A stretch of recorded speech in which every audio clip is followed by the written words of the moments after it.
जय हिंद दोस्तों। आज एक बार फिर हम इजी टैक्स लॉग के माध्यम से आपसे कनेक्ट हो रहे हैं।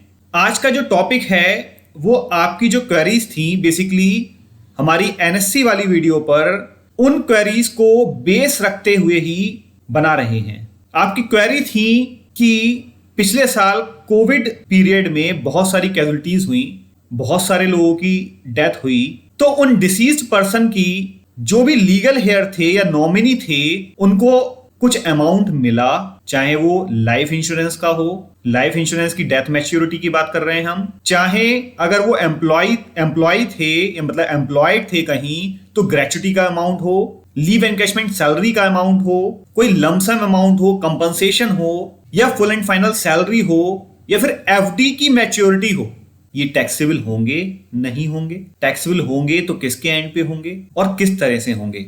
ये क्वेरी थी। हम इसको लेकर ही आज एक वीडियो बना रहे हैं। तो हम एक एग्जाम्पल ले लेते हैं कि मिस्टर एक्स एक्सपायर ऑन 1 मई 2021 and is legal heir receive the following amount after his death. 1 मई 2021 को मिस्टर एक्स की डेथ हुई और उनके लीगल हेयर या नॉमिनी को ये अमाउंट मिला। कौन कौन सा अमाउंट मिला? लाइफ इंश्योरेंस की जो मैच्योरिटी कवर था उसका अमाउंट मिला 18,50,000 रुपए। ग्रेच्युटी अमाउंट अगर वो एम्प्लॉय थे और अमाउंट मिला 10,15,000 रुपए। लीव सैलरी 3,75,000 रुपए। Salary full and final amount 1,75,000 रुपए। एफडी मैच्योरिटी ऑफ रुपीज 1,25,000 रुपए, जिसमें प्रिंसिपल अमाउंट मतलब जो उन्होंने इन्वेस्ट करा होगा वो था 1,00,000 रुपए। तो एक एक करके सॉल्यूशन देख लेते हैं कि क्या होना है। अगर मिस्टर एक्स एक्सपायर हुए और उनके लीगल हेयर या नॉमिनी को लाइफ इंश्योरेंस की मैच्योरिटी अमाउंट मिला 18,50,000 रुपए, ये एग्जाम्पल है, अमाउंट कोई भी हो सकता है, तो क्या होगा? Amount received of rupees 18,50,000 of life insurance after death will be fully exempt and no amount will be taxable in the hands of nominee or legal heir। मतलब अगर कोई अमाउंट लाइफ इंश्योरेंस की मैच्योरिटी का मिलता है death के बाद किसको? लीगल हेयर को या नॉमिनी को, तो वो कोई भी अमाउंट, कितना भी अमाउंट टैक्सेबल नहीं होगा। और ये हमें कौन बता रहा है? और ये किस सेक्शन में एग्जेम्प्ट होगा? Under section 1010D। आगे बात करते हैं। Gratuity amount of rupees 10,50,000। कोई अमाउंट रिसीव हुआ लीगल हेयर को या नॉमिनी को ग्रेच्युटी का 10,15,000, हमारे एग्जाम्पल में ये अमाउंट कुछ भी हो सकता है, तो क्या होगा? Amount received of rupees 10,50,000 of gratuity after death will be fully exempt मतलब कोई भी टैक्स नहीं लगना है। And no amount will be taxable in the hand of nominee legal heir as per circular. मतलब कि ग्रेच्युटी का जो भी अमाउंट मुझे मिला आफ्टर डेथ, किसे मिला? जिस पर्सन की डेथ हुई उसके लीगल हेयर को या नॉमिनी को, तो वह अमाउंट क्या होगा? टैक्सेबल नहीं होगा नॉमिनी के एंड में। और ये हमें कौन बता रहा है? ये बता रहा है सर्कुलर नंबर 573 CBDT का।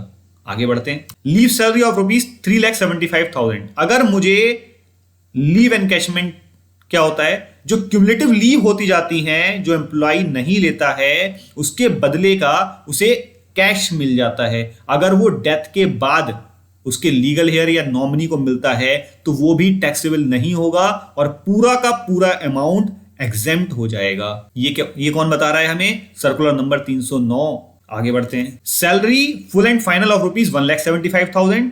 एफडी मैच्योरिटी ऑफ रुपीज 1,25,000, जिसका प्रिंसिपल अमाउंट था मतलब जो इन्वेस्टमेंट अमाउंट था वो 1,00,000 था, मतलब 25,000 रुपए का इंटरेस्ट। ये दोनों चीजें मिली एम्प्लॉय की डेथ के बाद उसके लीगल हेयर या नॉमिनी को।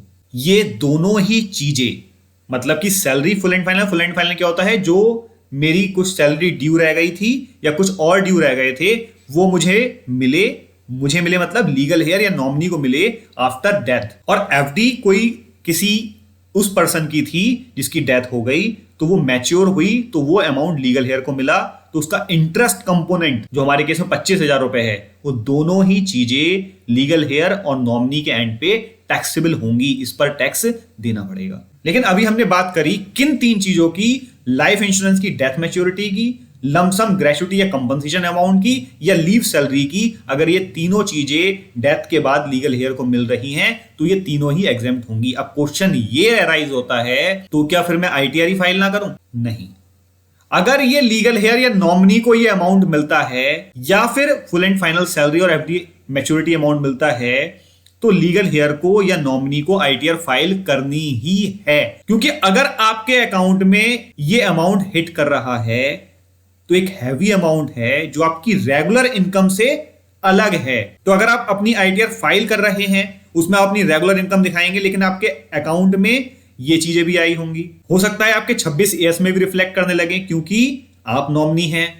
तो अगर ये चीजें आप अपनी आईटीआर में नहीं दिखाएंगे तो नोटिस, लीगल नोटिस आने के चांसेस डिपार्टमेंट की तरफ से ज्यादा हैं। इसलिए रिकमेंडेड ये है कि ये सारी चीजें आप अपनी आईटीआर में दिखाएंगे। अब आईटीआर में दिखाएंगे, एक तरफ हम इसे आईटीआर में दिखाएंगे और इसकी एग्जेम्पशन क्लेम करेंगे। तो क्रक्स क्या है, अगर किसी की डेथ के बाद मुझे life insurance death maturity amount मिलता है, whatever the amount will be, lump sum gratuity या कंपनसेशन अमाउंट मिलता है या फिर लीव सैलरी मिलती है, तो वो नॉमिनी और लीगल हेयर के एंड में टैक्सेबल नहीं होंगे।